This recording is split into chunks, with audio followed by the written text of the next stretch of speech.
আমাদের শোয়ার রুমে পর্দা টানানোর রডের যে স্ক্রুটা থাকে ওইটা হঠাৎ খুলে পড়ে গেছে। আরিয়ান দেখো মায়ের কত কাজে সাহায্য করে। সে নিজে নিজে বলতেছে তুমি শুধু দাঁড়ায় দাঁড়ায় দেখো দেখো আমি কি সুন্দর করে করে দিই। আরিয়ান খুবই ভালো একটা বাচ্চা। সে চেন নিয়ে আগে এটা টাইট করে লাগাই দিছে, আমি শুধু দেখতেছি।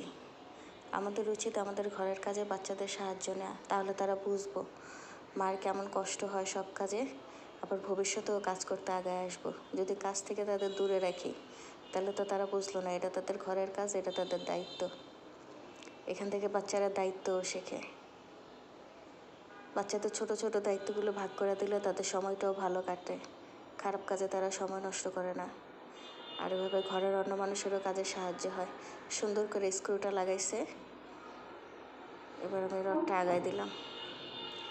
সে দেখো এটা কত সুন্দর করে লাগায়।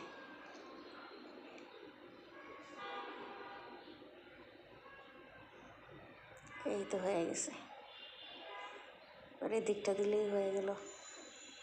বাচ্চারা ছোট ছোট কাজ করতে আনন্দ পায়, তাদেরকে এসব থেকে দূরে না রেখে বাচ্চাদের ঘরের ছোট কাজে সংযুক্ত করার চেষ্টা করুন। এতে বাচ্চারাও খুশি হবে, আপনারও উপকার হবে। বাচ্চাটাও শিখলো কাজ করলে মানুষ ছোট হয় না।